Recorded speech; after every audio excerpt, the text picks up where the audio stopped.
Camerounaises, Camerounais, mes chers compatriotes,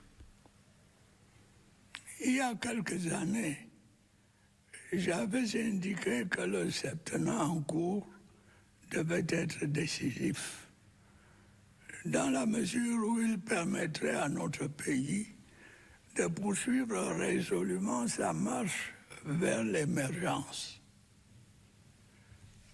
J'avais précisé que cet objectif devait être érigé en véritable cause nationale, notamment à travers notre engagement collectif à rétablir la sécurité, à conforter notre croissance économique et à améliorer ostensiblement les conditions de vie des Camerounais. Un regard rétrospectif sur les années qui se sont écoulées depuis lors permet de constater que des avancées considérables ont été accomplies dans chacun de ces domaines. La sécurité, condition essentielle du progrès économique et social, a été et reste au centre de nos priorités. Grâce à l'action conjuguée de nos forces de défense et de police, des autorités administratives et des populations, notre pays est resté stable, malgré un environnement international particulièrement troublé. Certes, quelques-unes de nos localités demeurent confrontées aux attaques lâches des groupes terroristes et à la grande criminalité. Je puis cependant vous assurer que tout est mis en œuvre pour assurer une paix durable sur toute l'étendue de notre territoire. La criminalité dans nos centres urbains et dans nos zones rurales est combattue vigoureusement par les forces de maintien de l'ordre, à qui je souhaite adresser ici tous mes encouragements. Je me réjouis tout particulièrement des progrès enregistrés dans le combat contre le groupe terroriste Boko Haram. Les opérations menées ces dernières années par nos forces armées dans la région de l'extrême nord ont permis de réduire fortement les capacités de nuisance de ces terroristes qui en sont maintenant réduits à ne s'attaquer qu'à des civils innocents.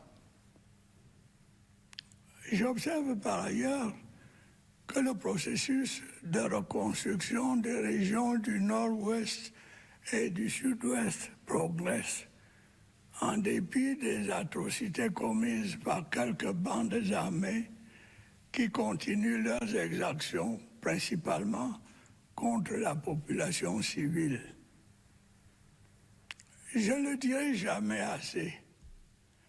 La cause séparatiste que ces groupes d'illuminés prétendaient défendre est vouée à l'échec.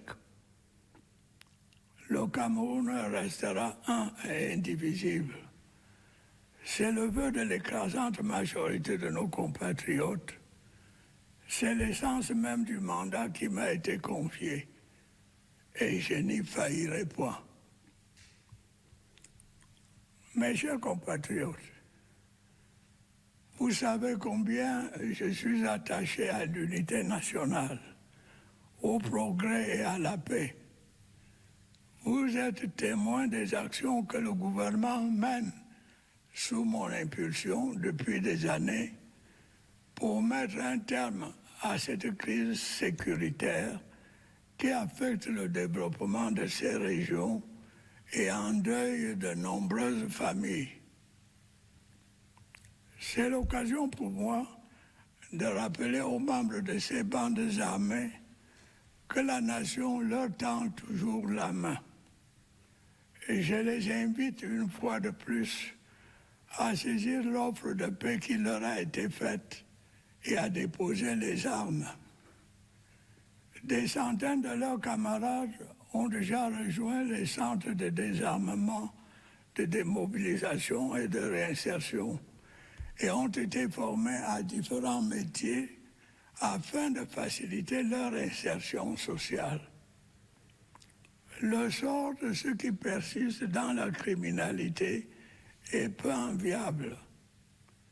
Ils continueront d'être traqués sans relâche et répondront inéluctablement de leur forfait.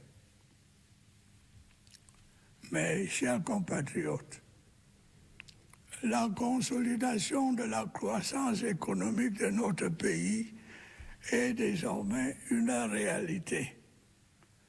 Le Cameroun est régulièrement apprécié par les instances financières compétentes pour sa résilience, malgré un contexte international particulièrement difficile.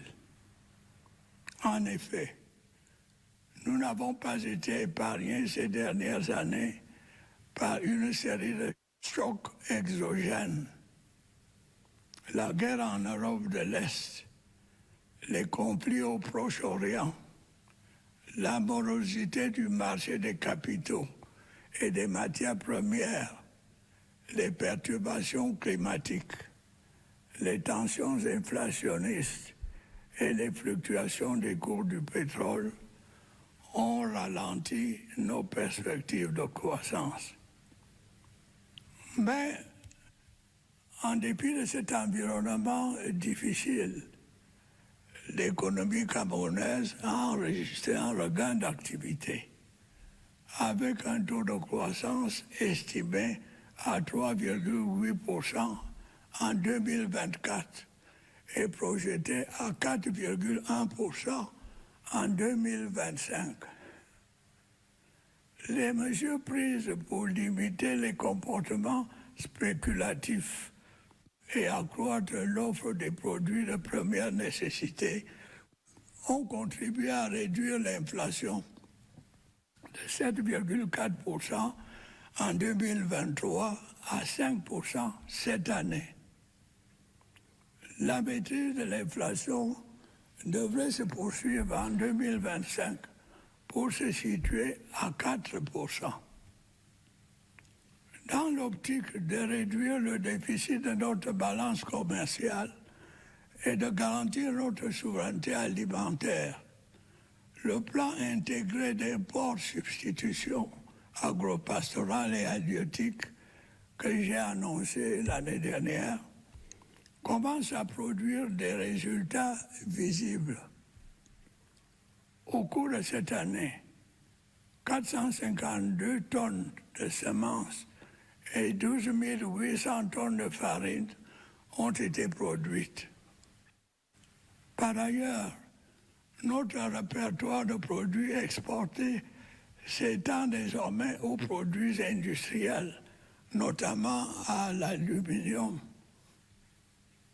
Cette dynamique devrait connaître une accélération en 2025 à la faveur de la réforme de la Société nationale des investissements qui fait de cet organisme un véritable levier stratégique de promotion des investissements productifs au Cameroun.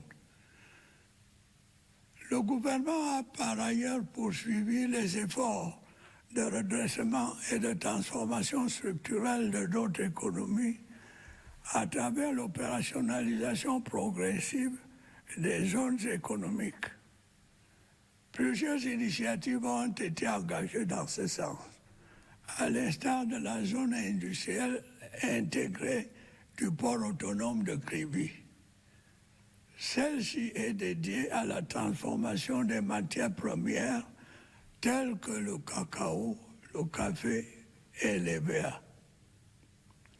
S'agissant du cas spécifique du cacao, la politique de promotion de l'excellence qualitative mise en œuvre ces dernières années a abouti à des niveaux de prix exceptionnels au profit des producteurs.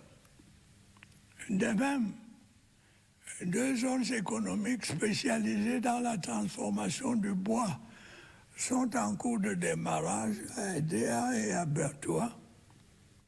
Il en est également du technopôle agro-industriel de Ouassaba-Bouté par un cotin qui sera consacré à la production et à la transformation des céréales, des tubercules, du lait et de ses dérivés. Chaque jour qui passe, l'industrialisation de notre pays devient une réalité.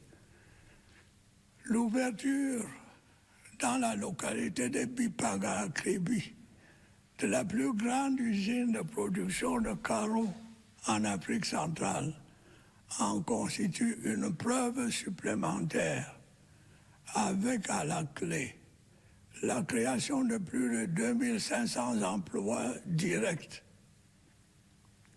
Le dynamisme dans le secteur industriel s'est aussi traduit par l'entrée en service d'une 6e cimenterie au Cameroun, entraînant la baisse des prix du ciment. Il est incontestable que l'essor de ce secteur constitue la clé de voûte de l'émergence économique à laquelle notre pays aspire légitimement. Les perspectives de développement du riche potentiel dont nous disposons dans le secteur minier sont elles aussi porteuses d'espoir. Le démarrage de l'exploitation des gisements de fer de Kribi-Lobé, Bipindi, Grand Zambi et Mbalam Nabeba est imminent. C'est aussi le cas de la bauxite de Mini-Martap, dont la convention d'exploitation a été signée au mois de juillet dernier. Je suis persuadé par ailleurs que la maîtrise des circuits de commercialisation de nos minerais va accroître le volume des ressources financières nécessaires à la réalisation de nos projets de développement. Mes chers compatriotes, depuis mon accession à la magistrature suprême, l'amélioration des conditions de vie des Camerounaises et des Camerounais n'a jamais cessé d'être au centre de mes préoccupations. Sous mon impulsion, des efforts significatifs ont été consentis par les pouvoirs publics afin de garantir à nos populations un accès satisfaisant aux services sociaux de base. La forte poussée démographique que connaît notre pays a certes pu relativiser l'impact de ces efforts en raison d'une demande de plus en plus croissante. C'est pourquoi le gouvernement n'a cessé, sous mon autorité, d'accorder une attention particulière à la réalisation de projets qui contribuent à rendre meilleur le quotidien de chaque citoyen. Tel est notamment le cas de la fourniture en énergie électrique, dont l'importance pour le développement des activités économiques et la vie des ménages n'est plus à démontrer. L'offre en la matière a connu une amélioration substantielle grâce à l'achèvement cette année des travaux de construction de l'usine de pied du barrage de Lompangar et à la mise en service du barrage de Nachtigal. le volume des investissements dans ces secteurs stratégiques est appelé à s'accroître à la faveur de la maturation de plusieurs projets hydroélectriques et photovoltaïques. Pour ce qui est des zones rurales notamment, la 4e phase du projet d'électrification des 1000 localités par l'énergie solaire va se poursuivre. Il en est de même de la construction de 360 centrales solaires dans les unités administratives non encore électrifiées. La réalisation de ces projets et le raccordement des réseaux interconnectés sud et nord permettra à terme de réduire les délestages et de résorber la fracture énergétique entre les régions méridionales et septentrionales de notre pays.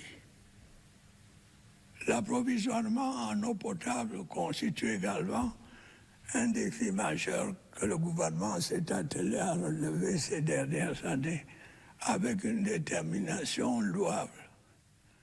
La mise en service du projet d'alimentation en eau potable de la ville de Yaoundé a permis une nette amélioration de la desserte de cette agglomération. Une campagne de branchement de 8000 ménages au réseau d'eau potable a conséquemment été lancée dans cette ville. Dans la ville de Douala, les travaux de réhabilitation et d'extension de la station hydraulique de Japoma sont en cours, tandis que les études techniques du méga-projet d'adduction en eau potable de cette cité ont été finalisées.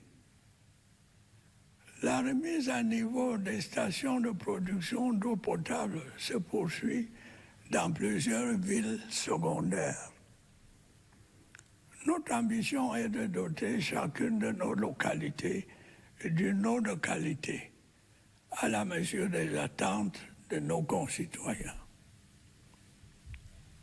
Dans le même temps, nous allons poursuivre les efforts visant à améliorer l'offre des soins en renforçant le plateau technique des hôpitaux et en densifiant la carte sanitaire. C'est le sens de la récente mise en service des centres hospitaliers régionaux de Ngaoundéré et de Bertoua. Dans la perspective d'améliorer les performances du secteur, j'ai décidé de la contractualisation de 9 944 personnels de santé sur une période de 5 ans. Ce recrutement spécial contribuera sans doute à la réduction du chômage des jeunes diplômés dans le secteur de la santé, en même temps qu'il facilitera substantiellement la prise en charge des malades. Sur un tout autre plan, le dialogue entre le gouvernement et les organisations syndicales se poursuit dans le sens de la prise en compte des aspirations et des préoccupations des enseignants. Mais, chers compatriotes, permettez-moi de dire un mot sur le réseau routier. Je suis conscient du sentiment de frustration qui vous habite au regard de la dégradation de nos voiries urbaines et interurbaines. Cette situation, vous vous en doutez bien, a un impact réel sur les activités économiques et est très souvent à l'origine de nombreux accidents de la circulation. Je puis vous assurer que l'état de notre réseau routier ne reflète pas les efforts et les sacrifices qui sont consentis pour sa réhabilitation et son extension. Les contraintes en la matière sont connues. Au premier rang de celles-ci, la disponibilité des financements. La pluviométrie vient ensuite. Je n'oublie pas non plus les problèmes de gouvernance qui nécessitent assurément des mesures fermes et diligentes. et j'y veillerai. Pour faire face à cette situation, j'ai instruit la réorganisation du fonds routier dans le sens d'accroître sa capacité à mobiliser les financements nécessaires à la réalisation des projets de construction, de réhabilitation et d'entretien des routes. Les insuffisances que je viens d'évoquer ne doivent cependant pas occulter les efforts méritoires que nous avons accomplis dans ce secteur, en dépit de nombreuses contraintes. Au cours de l'année qui s'achève, 446 km de routes ont été bitumées sur toute l'étendue du territoire national. En outre, près de 228 km de routes ont été réhabilités. D'autres projets de réhabilitation routière seront lancés en 2025, à l'instar des tronçons Bekoko, Limbe, Ideno et Mutengene-Boya. Après de longues négociations avec les bailleurs de fonds, plusieurs projets routiers prévus de longue date sont en voie de démarrage. Il s'agit des routes Ngandere-Garoua et Bolva à Comde, Kribi et Mora-Kuseri. Parallèlement, les travaux de construction de la section urbaine de l'autoroute Yaoundé-Simalène ont été lancés, tandis que les diligences relatives à la phase 2 de l'autoroute Yaoundé-Douala ont connu des avancées. Camerounais, mes chers compatriotes, tous les projets que je viens de mentionner et bien d'autres exigent pour leur mise en œuvre d'importantes ressources financières. Celles-ci, nous le savons, sont de plus en plus rares et difficiles à mobiliser, compte tenu de la conjoncture internationale et des contraintes inhérentes à notre économie. Si nous voulons atteindre les objectifs de développement que nous nous sommes fixés, nous devons améliorer la gouvernance dans tous les secteurs d'activité. Le sommet extraordinaire des États de la CEMAC que notre pays vient d'abriter a rappelé l'urgence de conduire à bonne fin les réformes structurelles nécessaires à la consolidation des finances publiques dans notre sous-région. Comme par le passé, le Cameroun mettra tout en œuvre pour y parvenir. Améliorer la gouvernance, c'est aussi amplifier la lutte contre la corruption et les détournements de deniers publics. C'est garantir une sécurité juridique aux investissements privés. C'est assurer la protection de la propriété foncière où certaines dérives ont été constatées. Soyez assurés d'une chose, des sanctions appropriées seront infligées aux auteurs des infractions qui seront établies. Camerounaises, Camerounais, plusieurs de nos compatriotes ont perdu la vie cette année à la suite d'accidents dont certains étaient pourtant évitables. Il en est ainsi des accidents de la route comme de l'effondrement de constructions bâties en violation des règles en vigueur. Les mesures prises par les pouvoirs publics pour réduire les risques en la matière vont se poursuivre et s'intensifier. Nous avons également déploré de nombreuses victimes du fait des catastrophes naturelles. Le drame de la falaise de Tchang et les inondations survenues dans la région de l'extrême nord témoignent des conséquences auxquelles nous exposent de plus en plus les changements climatiques. Bien que ces inondations soient pour la plupart difficilement prévisibles, il est impératif d'intensifier nos efforts pour prévenir ou réduire les dégâts qu'elle cause. Et j'ai à cet égard donné des directives claires au gouvernement pour la mise en œuvre d'un plan spécifique de construction et de rénovation des différentes infrastructures de protection contre les inondations dans cette région. Mes chers compatriotes, l'année 2025 ouvre la voie à une nouvelle saison d'échéances politiques. Le calendrier électoral prévoit l'organisation de l'élection présidentielle et des élections régionales. Comme par le passé, ce sera un grand moment de la vie nationale. Saisissons cette opportunité pour consolider notre démocratie. J'en appelle à la maturité et à la responsabilité de tous les acteurs.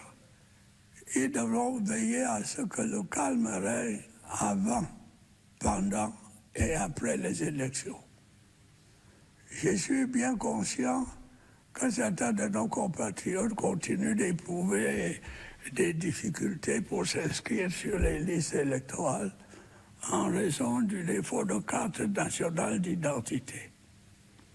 Nombre d'entre eux se trouvent également de leur propre fait en situation de double identité. J'ai ordonné les mesures nécessaires pour faire face à cette situation qui devrait être rapidement réglée. Camerounaises, Camerounais, l'année 2025 qui commence s'annonce pleine de défis. Je ne doute pas un seul instant qu'en restant le peuple uni et soudé que nous avons toujours été, nous ne soyons en mesure de les relever. Oui, mes chers compatriotes, nous saurons ensemble, comme par le passé, transformer ces défis en opportunités. Et nous continuerons ensemble notre marche déterminée vers le progrès dans la sécurité et la paix. Je suis particulièrement sensible au soutien massif que vous n'avez cessé de m'apporter toutes ces années. C'est la raison pour laquelle je n'ai jamais ménagé aucun effort pour répondre à vos aspirations. Votre confiance m'honore et me sert de boussole dans l'action que je mène à la tête de notre cher et beau pays. J'ai pu vous assurer que ma détermination à vous servir demeure intacte et se renforce au quotidien face à l'ampleur des défis auxquels nous sommes confrontés. Camerounaises, Camerounais, mes chers compatriotes, le moment est maintenant venu de vous souhaiter à toutes et à tous une bonne et heureuse année 2025. Vive la République! Vive le Cameroun.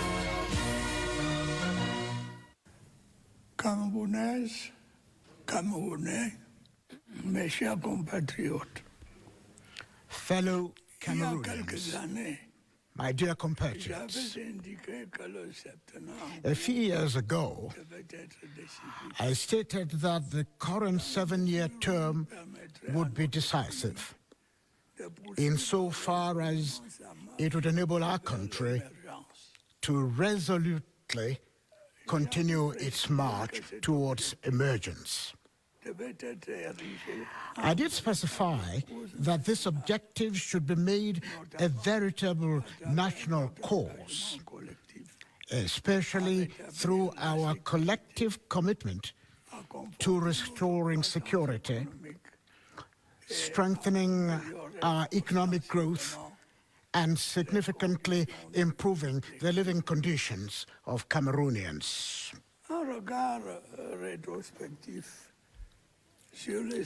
In hindsight, the years that have gone by since then show that great strides have been made in each of these areas.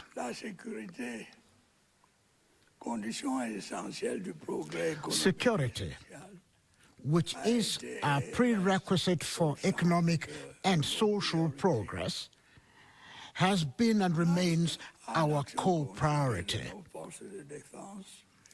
Thanks to the combined action of our defense and police forces, the administrative authorities, and the populace, our country has remained stable despite a particularly troubled global context. Granted, some areas of our country continue to face cowardly attacks from terrorist groups and serious crime. However, I can assure you that all is being done to bring lasting peace across our territory. Crime in our urban areas and rural areas is being energetically combated by the forces of law and order, who I earnestly encourage. I am particularly pleased with the progress achieved in combating the Boko Haram terrorist group. The operations carried out in recent years by our armed forces in the far north region have severely curbed the destructive capacity of these terrorists, who are now reduced to attacking only innocent civilians. I have also noted that the reconstruction of the northwest and southwest regions is progressing despite the atrocities being committed by some armed gangs which continue to target mainly the civilian population. It can never be overemphasized that the separatist cause championed by these purportedly enlightened beings is doomed to failure. Cameroon will remain one and indivisible. Such is the wish of the overwhelming majority of our compatriots. This is the very essence of the mandate given to me, and I will never fail to deliver it. My dear compatriots, you know my attachment to national unity, progress, and peace. You are witnesses of the action the government has been taking for years under my leadership to bring an end to this security crisis that is undermining the development of these regions and plunging many families into mourning. I take this opportunity to remind the members of these armed bands that the nation is still reaching out to them.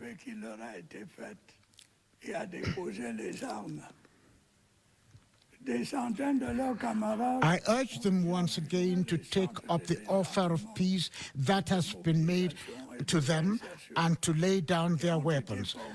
Hundreds of their comrades have already joined the disarmament, demobilization and reintegration centers and have been trained in different trades for their easy social integration. The fate of the die-hard warmongers is unenviable. They will be relentlessly tracked down and will inevitably answer for their crimes. My dear compatriots, the consolidation of our country's economic growth is now real. Cameroon is regularly praised by the relevant financial bodies for its resilience despite a particularly difficult international context. Indeed, in recent years, we have had our share of exogenous shocks. The war in Eastern Europe, the Middle East conflict, the gloomy capital and commodity markets, climate disruptions, inflationary pressures, and oil price fluctuations have showed our growth prospects. Despite this particularly challenging global context, Cameroon's economy witnessed a renewed activity with an estimated growth rate of 3.8% in 2024, which is projected to reach 4.1% in 2025. Measures taken to limit speculative behavior and increase the supply of essential goods have helped to contain inflation at 5% this year, down from 7.4% in 2023. This trend is expected to continue in 2025 to stand at 4%. To reduce our trade balance deficit and ensure food sovereignty, the Integrated Agro-Pastoral and Fisheries Import Substitution Plan, which I announced last year, is starting to yield tangible outcomes. During this year, 452 tons of seed and 12,800 tons of flour were produced. Also, going forward, our list of exported products includes industrial products, notably aluminum.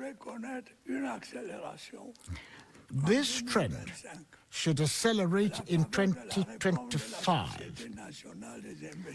thanks to the reform of the National Investment Corporation, making this body a veritable strategic lever for promoting productive investments in Cameroon. Furthermore, government has kept up efforts to rehabilitate and structurally transform our economy by progressively operationally the economic zones. Several initiatives have been undertaken to this regard, including the Kribi Port Authority's integrated industrial area dedicated to the processing of commodities such as cocoa, coffee, and rubber.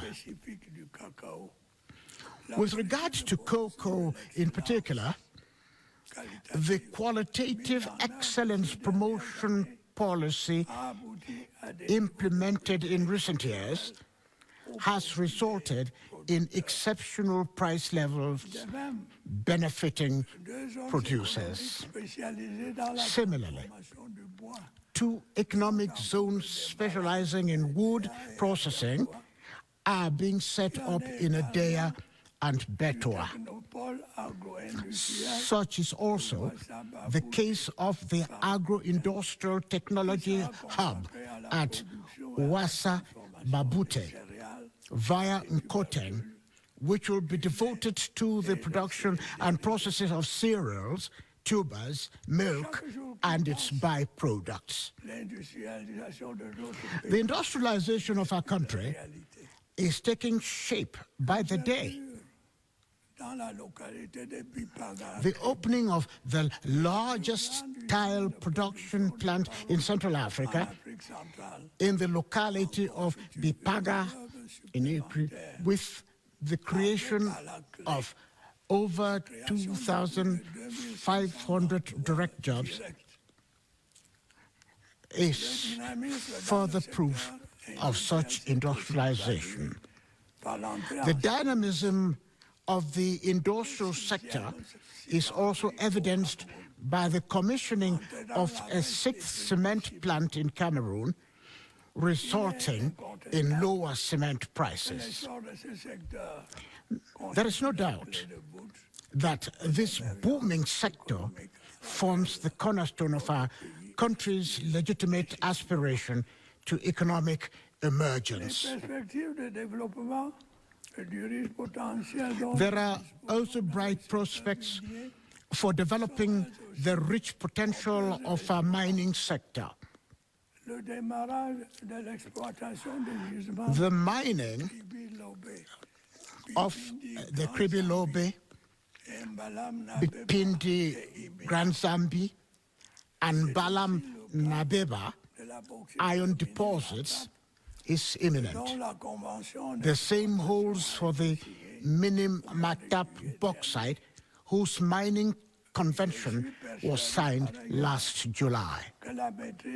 I am also convinced that the mastery of the marketing channels of our minerals will increase the volume of financial resources required to implement our development projects. My dear compatriots, my core concern since acceding to the helm of state has also been to improve the living conditions of Cameroonians.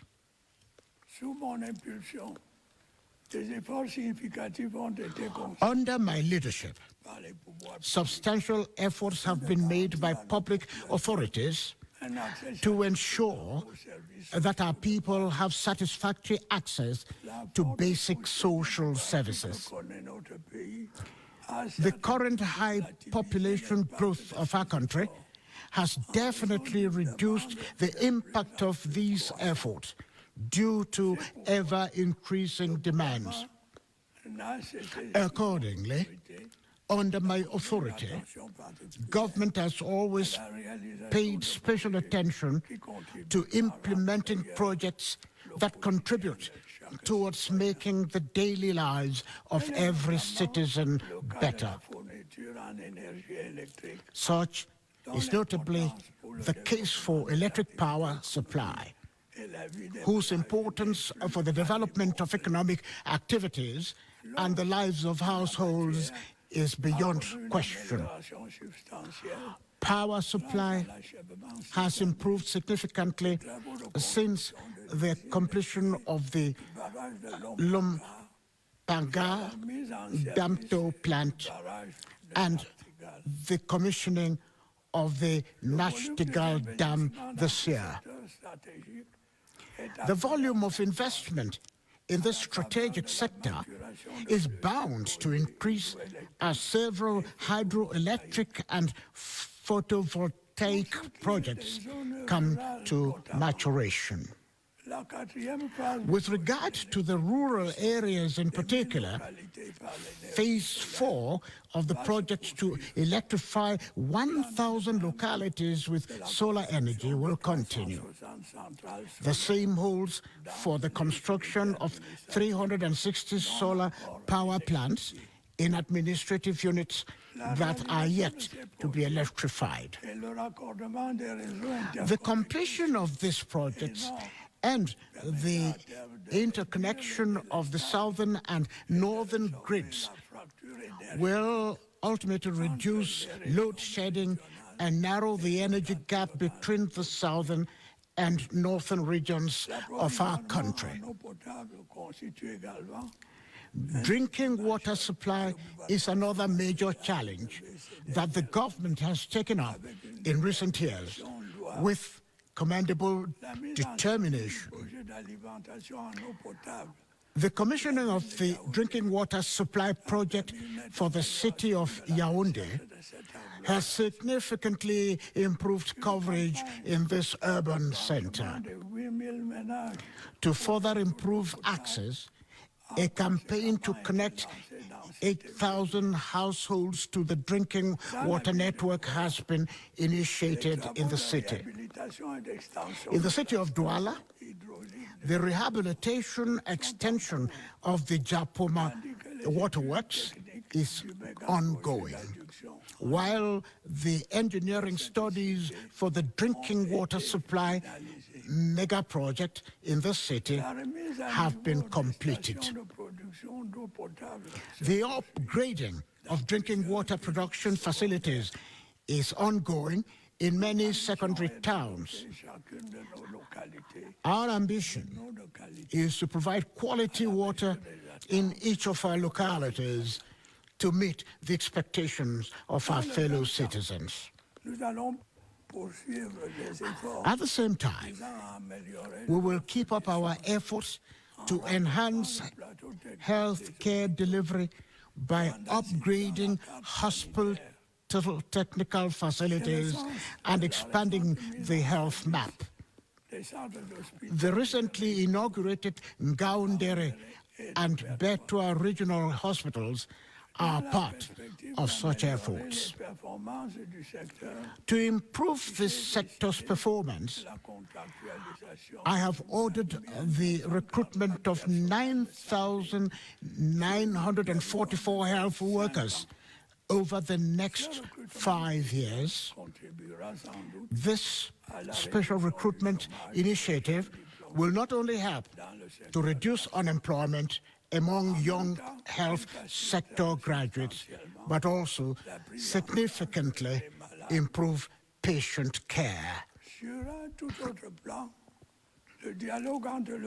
Also, dialogue between the government and trade unions is ongoing in a bid to address the aspirations and concerns of teachers. My dear compatriots, let me say a word about the road network. I am aware of your frustration about the deterioration of our urban and interurban roads. As you know, this situation significantly impacts economic activities and is often a major cause of traffic accidents. I can assure you that the current state of our road network does not reflect the efforts and sacrifices being made for its rehabilitation and expansion. The challenges in this sector are well known. Foremost among them is the availability of funding, followed by the impact of rainfall. I do not lose sight of governance issues, which undoubtedly call for firm and urgent measures. I will ensure that these issues are tackled. To address the situation, I have instructed the reorganization of the Road Fund with a view to enhancing its capacity to mobilize the funding required for road construction, rehabilitation and maintenance projects. Despite the weaknesses I have outlined, we must not overlook the significant effort made in this sector. During the year drawing to an end, 446 kilometers of roads were paved nationwide. and 228 kilometers were rehabilitated. Other road rehabilitation projects will be launched in 2025, including the Bekoko, Limbe, Edenau, and the Mutengene-Boya sections. Following extensive negotiations with donors, several long-anticipated road projects are now set to begin. These include the Ngaoundere-Garoua, the Obolowa-Akomde Kribi, and the Mora-Kuseri roads. Meanwhile, the construction of the urban sector of the Yaoundé-Simaleng motorway has started, and Phase 2 of the Yaoundé-Douala motorway is making progress. Fellow Cameroonians, my dear compatriots, the implementation of the projects I have just mentioned, and many others, require substantial financial resources. The said resources, as we are all aware, are becoming increasingly scarce and challenging to mobilize due to the prevailing global situation and the constraints inherent in our economy. To achieve our set development goals, we must improve governance access across all sections of activity. The extraordinary summit of CEMAC member states, recently hosted by our country, underscored the pressing need to implement the requisite structural reforms for fiscal consolidation within our sub-region. As in the past, Cameroon will spare no effort to achieve this objective. Improving governance also means stepping up the fight against corruption and misappropriation of public funds. This ensures legal protection for private investment and land tenure security where abuses have been noted.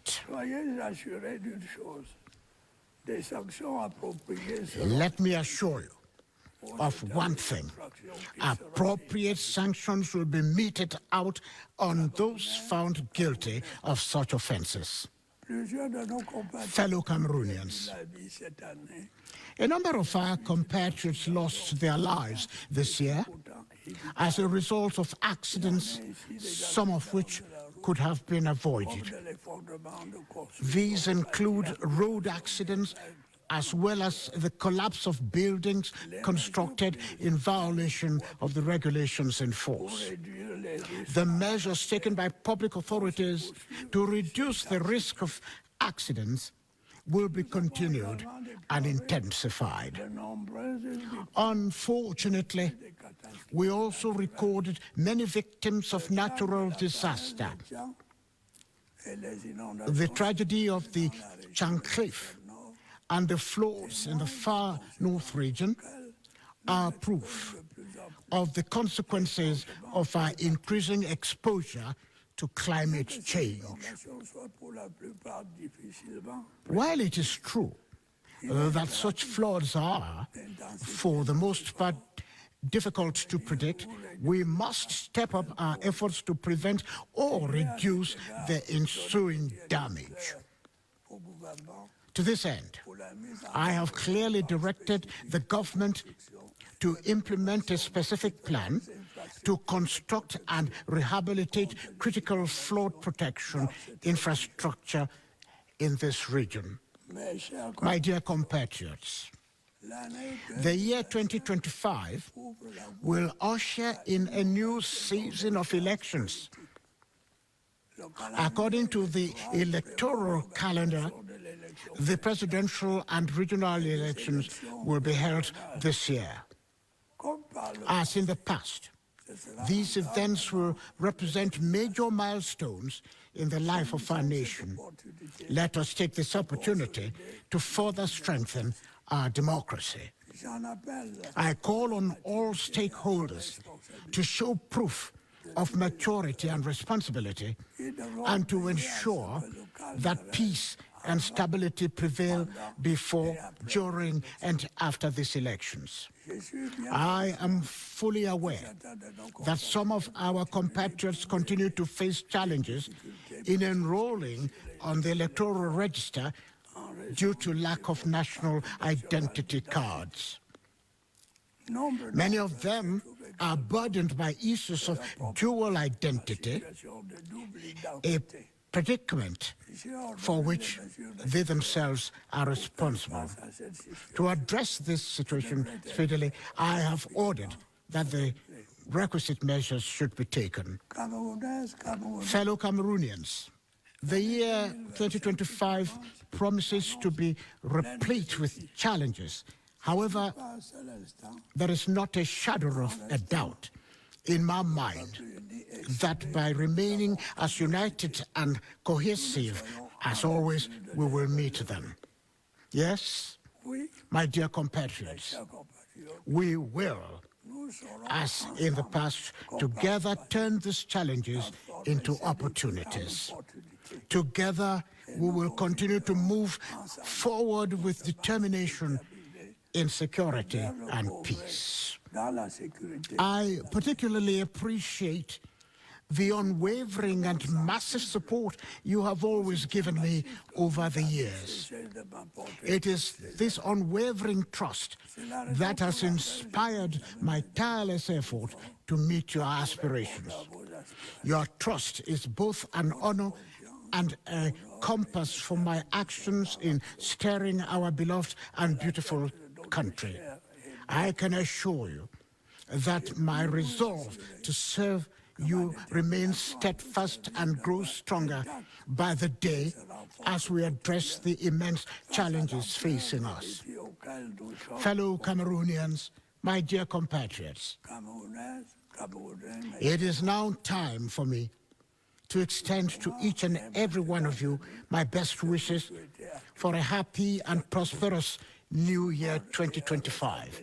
Long live the Republic, long live Cameroon. Vive le Cameroun.